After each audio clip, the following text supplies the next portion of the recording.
Ben Tabor with Fatties on the Fly. On this trip, we went out with the Whiskey Morning Coffee Boys out of Toledo, Texas, stayed local, and went and set some traps.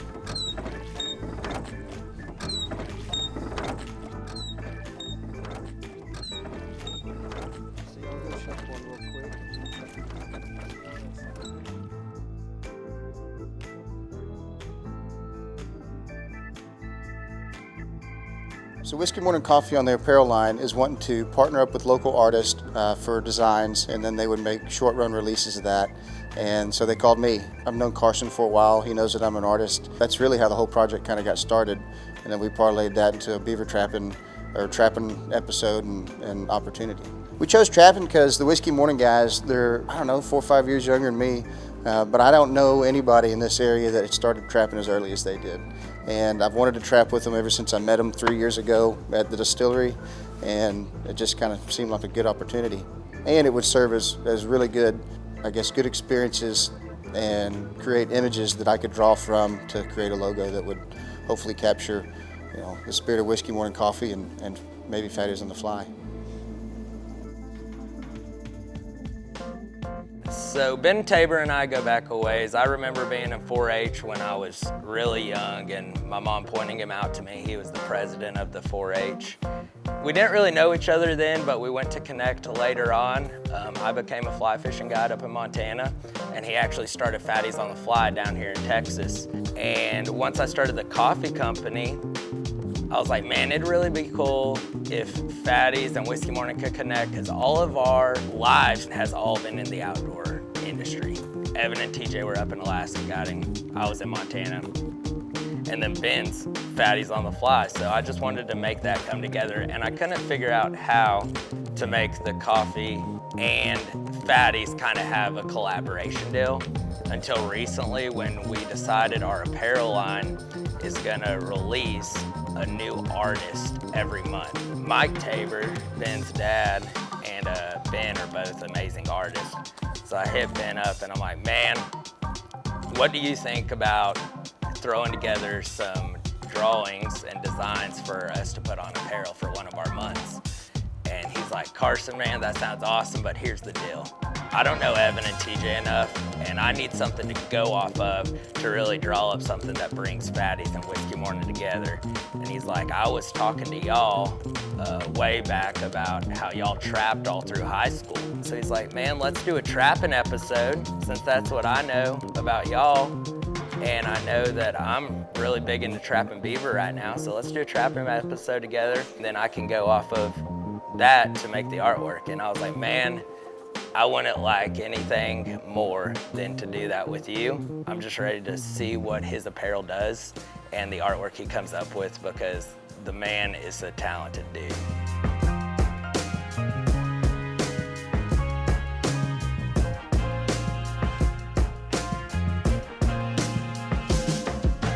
When I'm trapping, I'm looking for heavily used game trails, and I'm looking for beaver footprint. I was looking for sign that beavers have been coming and going in and out of the water. I'm also looking for pinch points in their trails, trying to find the nearest point where I know that they're coming and going and put a trap there. The big one that I really like is the mounds. The beavers get up and it's kind of, I don't know if it's too territorial or defensive, but it's just their perch. And it's their spot, and they'll secrete castor oil from their castor glands onto this mound, and we'll go in, mess up that guy's mound, cover it in a different beaver's castor. Like the beaver we got last year, we took the castor glands out of that. We'll put that down there and create a funnel up to the mound. And the anticipation is that this other territorial beaver is going to come in, check it out, and we'll get him caught in the snare. Setting a beaver trap, the ones that we were using were called foothold or paw hold, or I think coil spring, and they're the ones like you'd see in, like when cartoons when you're a kid, like that. And so you depress the sides. You can either do it on your knee or use your feet. Depress the sides, push your pan down, lock your foot pad or lock your pan in place, and then spread the arms out. Typically like to dig down a little bit. When I place them for beaver, I like to put them in the water. If you have them up on land, you've got more opportunities for predators to get them. So we try to do water sets, and we'll put it, if we know the trail's here, we won't put it right in the middle. We'll end up touching hide or something, you'll miss them. So we'll kick it off to the right or the left to try to grab a foot, and we'll also put a piece of stick that's got caster on it off to the side of that trail, so it encourages them to move toward our trap. And that's one of the reasons we like this so much, is it's trying to get something to step on a 3-inch circle that was by design.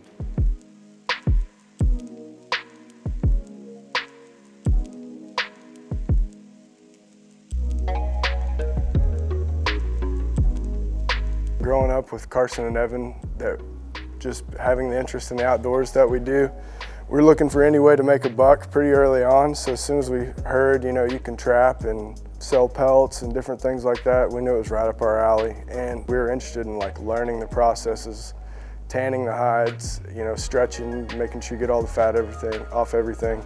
And also where animals like to be, you got to set traps, you got to put your mindset in the mind of an animal for a little bit and think where they want to go, where do they need. So it's kind of interesting. It gives you a different outlook on the outdoors. You put yourself in their shoes a little bit more.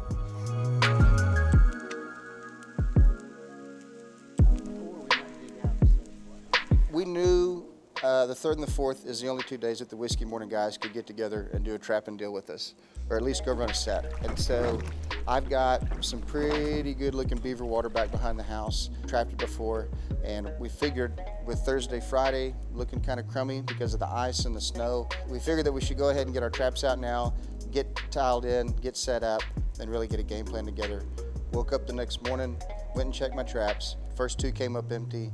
The last trap that we set, honestly, I didn't have a whole lot of faith in. Ended up having a beaver in it. So we backed out, called Carson, and tried to see if we could get the Whiskey Morning guys out there to help us dispatch this beaver and start the cleaning process. So I got a call from Ben this morning. He told me he was feeling good about the set he set the night before. So we're in the boat now, we're headed downstream, and I'm actually seeing some splashes in the water. We're coming up on him now. As I'm looking, it looks like it is a beaver. I thought for a little bit we might have had a nutria in there. Once we see we've got a beaver, I eased the boat into the bank, nose first, where Carson was ready with a pellet gun.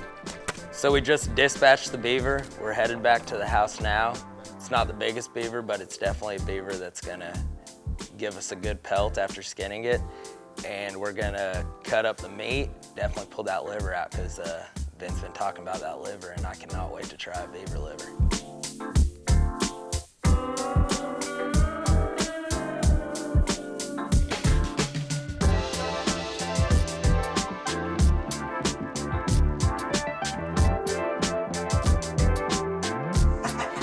Me and Carson back here from Whiskey Morning Coffee went out checking traps this morning, got a beaver, and then just brought it back to the shed, got it cleaned up, skinned, pulled the meat, pulled the tail, pulled the caster gland for our next set, which will be either tonight or tomorrow, and hopefully we can get another one. But right now we've got the hide skinned out, we're gonna store it and go get our meat cleaned up because we're gonna eat beaver for dinner tonight.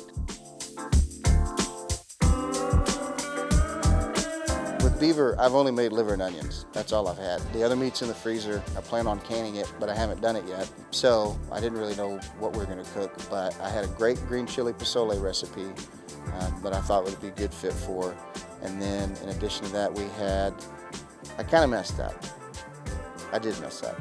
I messed up because I planned on pressure cooking it a little bit so it's tender, but it doesn't fall off the bone. And then I was gonna put a rub on it, take it to the grill, sear it, baste it with barbecue sauce. Because the pieces look like chicken pieces. They look like a chicken thigh. And so I was gonna try to make it something that looked familiar. But I cooked it too long and everything just fell off the bone, which is fine.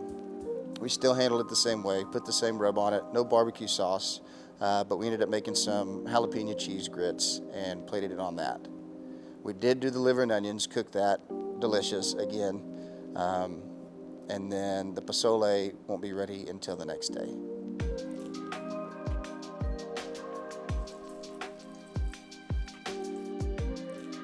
So Ben and Keller cooked up the beaver tonight, and let me just say I was skeptical on how the beaver was gonna come out, but we had the liver and onions, and we had pressure cooked beaver, We had smoked beaver and all of it, knocked it out of the park. I will definitely eat beaver again. And I hear we're gonna be having beaver breakfast tacos in the morning. I'll be bringing the boys over and we can't wait to see what the morning brings.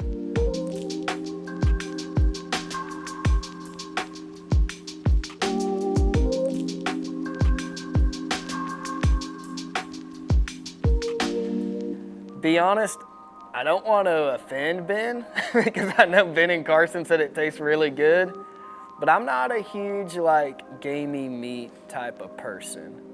So I'm gonna go in, I'm gonna try it and see what I think of it, but I'll honestly give you the honest feedback because I don't like wild game most of the time.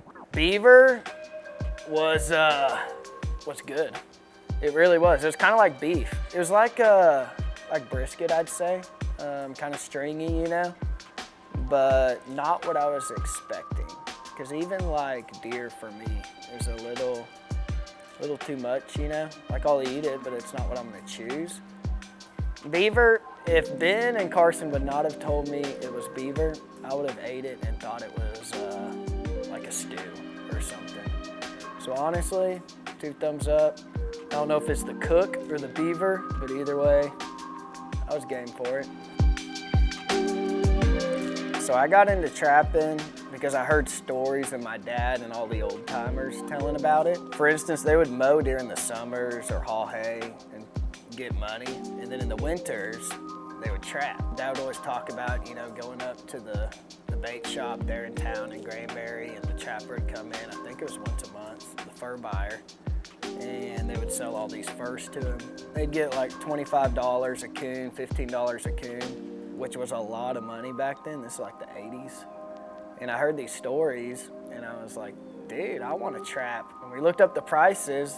I take that back, Carson looked up the prices. And he had said, man, the fur market's back. Coons are going for $20. Bobcats are going for $180 and all this stuff. And I'm like, yeah, man, let's trap. So we got all of our dad's old traps together and started going out every morning before school and setting these things. And dude, we were catching them. Like, we had it down, and we were getting animals, coons, bobcats, coyotes, foxes, the whole 9 yards. We were skinning them and then rolling them up and putting them in our parents' freezers. Long story short, the whole fur market crashed in this thousands of dollars that we thought we were gonna make.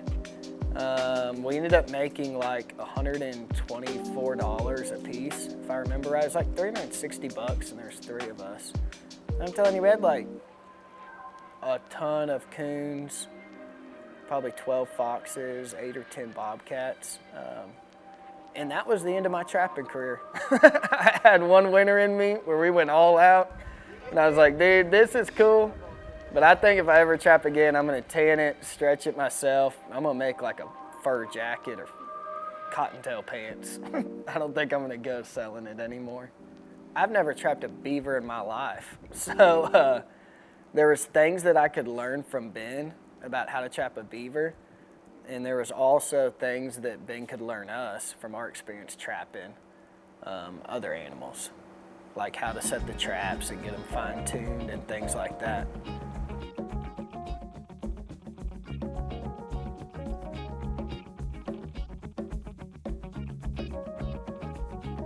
Man, I'm excited this project came together the way that it did with Fatties on the Fly, and we were able to get out there and do some things. I can't wait to see other projects that may come along that we're able to go out with Ben and do. Been talking about a few hunting trips possibly coming up. Just this whole experience of being able to do this has really meant a lot for Whiskey Morning.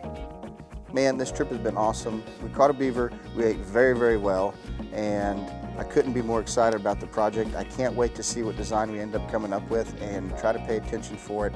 Look out for the Fatties Whiskey Morning collaboration merchandise launch. I think it's going to be shirts and hats. A big, big thank you to Evan, TJ, and Carson for bringing us in on this project and working together like this. I really can't wait to see what we come up with in the future. What all else we get into in the future.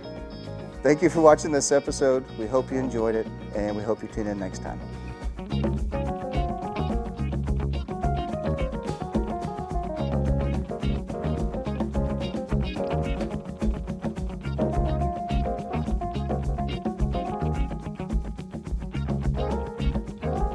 Whiskey Morning, we're the real deal, man. The coffee of Texas. Check it out. We're just a bunch of good old boys, and it's all small batch done right here in Tolar.